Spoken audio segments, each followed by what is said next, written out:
Avdiivka is not even strategically significant. It was only a village of 30,000 inhabitants. Russia lost 100,000 casualties and 500 tanks for a city now in ruins. We are trading space for time. The Russians were using meat wave attacks. Oh yeah, Russia was supposed to take Kyiv in 3 days. The US stopped sending money.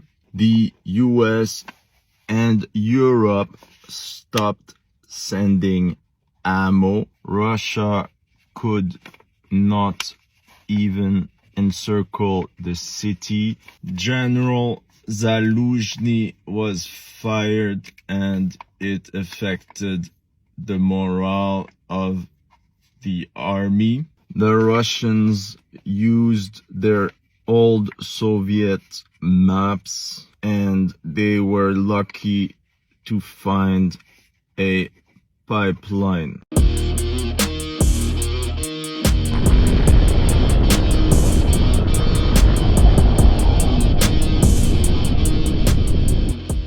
Okay, so Avdiivka has fallen. So this is being hailed as the largest Russian territorial gain in Ukraine since the fall of Bakhmut last spring.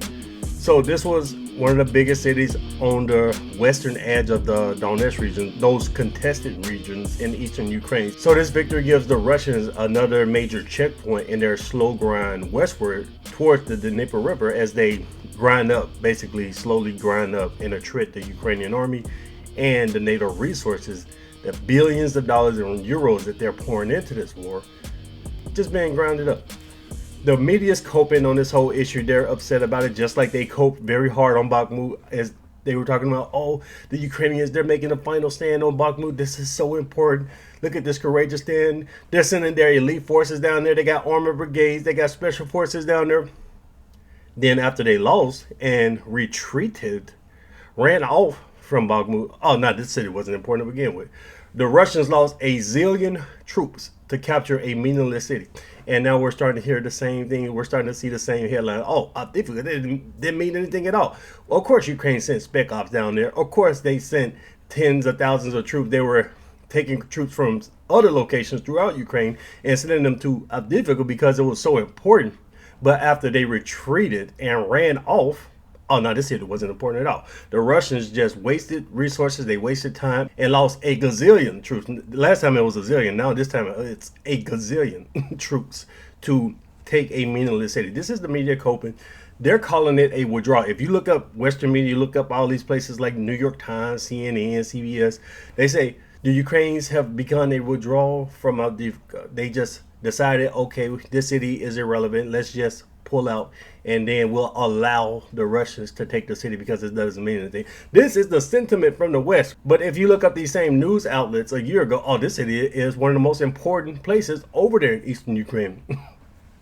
Because the truth of what happened is these guys retreated. They were defeated. The Ukrainians fought the Russians basically since 2014. There were a lot of Ukrainian separatists over there, and this battle has been going on for a decade.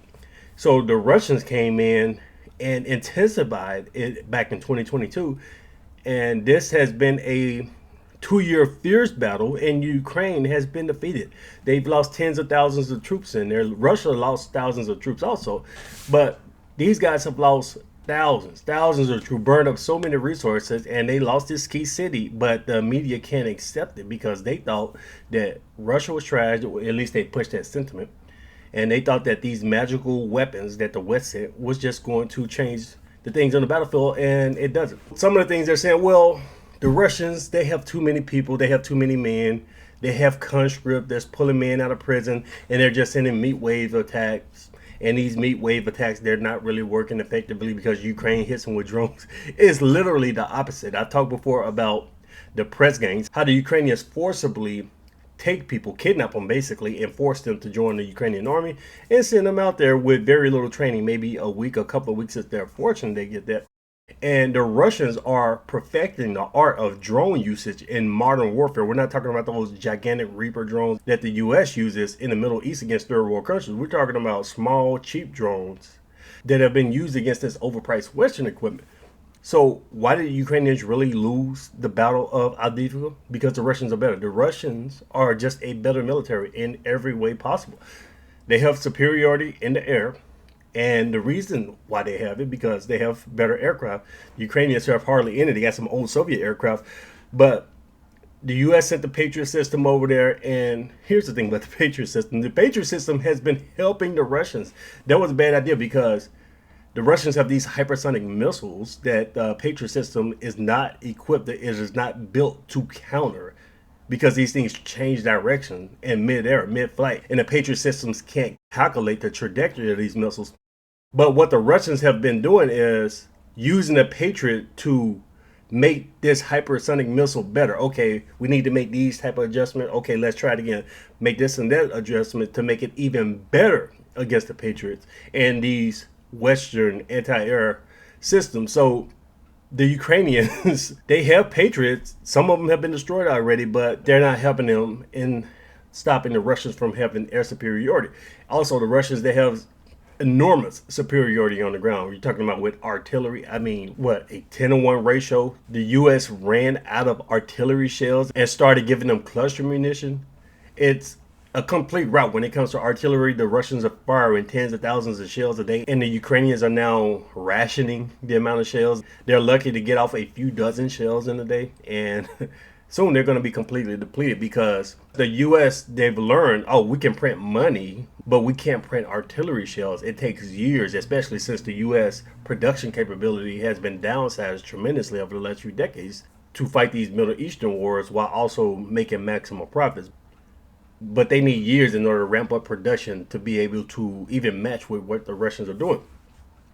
They also have superiority in drones. I just mentioned that the Russians are perfecting the art of using drones in modern warfare. Their tactics are clearly better, and obviously they have way more troops. They have hundreds of thousands of troops sitting there waiting who haven't even entered the battlefield. They're in Belarus and Russia just waiting, itching to go in.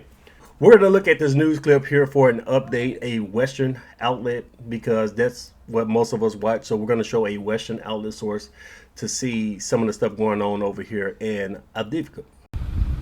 Ukrainian troops have been forced to withdraw from the devastated eastern town of Avdiivka, Ukraine's new army chief said in the early hours of Saturday.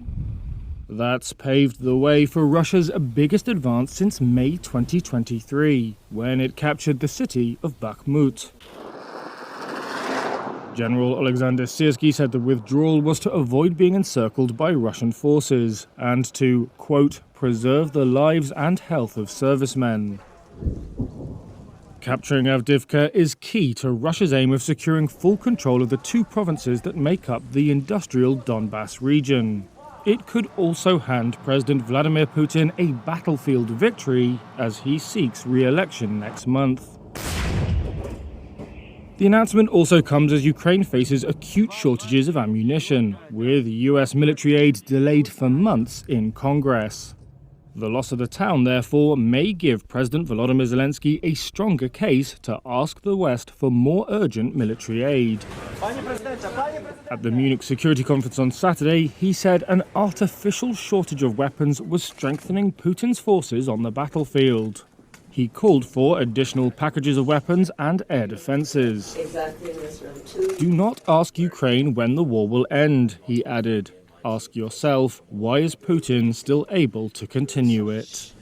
Continuing to put up fierce resistance in the face of continuous assaults.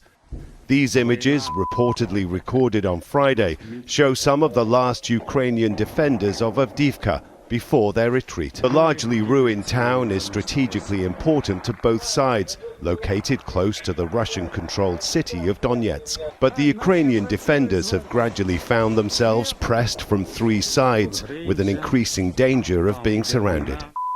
Маємо важку ситуацію, де противник We have a complicated situation with the enemy trying to penetrate our defense. In some other places, the situation is critical as the enemy is trying to bypass our troops. We're forced to fight 360 degrees around us. The Ukrainians were defeated. They suffered a military defeat on the battlefield, but the media is coping so hard that they can't use the word retreat. They have to say, oh, they withdrew from the regions and the Russians just walked in because the Ukrainians were so nice to give up this city that they fought for 10 years to have. Man, these guys are coping hard. Some of these guys retreated under fire. They were trying to leave in the middle of the night. They were driving vehicles with the lights off. A lot of them were moving through open fields. The Russians had this city covered on three fronts. There was a dirt road to get out, and they were trying to avoid this road, so they were sneaking through fields. It wasn't working out for them. A lot of guys died trying to get out. Many of these soldiers, some of the units said that they didn't even get word that they were retreating, that they were supposed to retreat. And some of the Ukrainian units just made the decision on their own to retreat. So we're going to pull up a couple of maps. We're going to take a look at the region to get an idea of where this place is and kind of what the Russian territorial game looked like. So if you look at the middle of this banana looking section, just red banana section that the Russians hold, Avdiivka is right above Donetsk and right on the edge of the Ukrainian controlled area and the Russian controlled area. And we're going to look at this second map here. And you can see here over the last few months, this dates back to October, how the Russians were just closing in. They started off way out, and over time they just inched closer and closer. This factory here was a key building, a key piece of territory in this city, and the Russians took it. So the Ukrainian command feared that these guys were going to be trapped. You had thousands of Ukrainian soldiers here who were just going to be trapped, and a lot of them did end up trapped and had to surrender.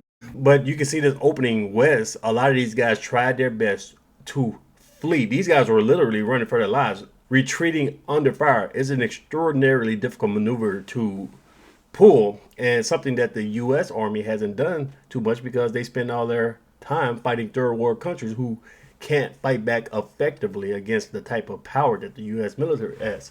But we can see in this news clip, oh, the Ukrainians, they didn't get the extra money. Oh, it's the Republicans' fault. They're holding up the money. They're running out of the munitions, all the poor Ukrainians. So you send them all this money, and we're going to blame this on the lack of another $60 billion to the military industrial complex. See, Ukraine had to withdraw from Avdiivka because the Republicans didn't allow the military industrial complex to get paid even more.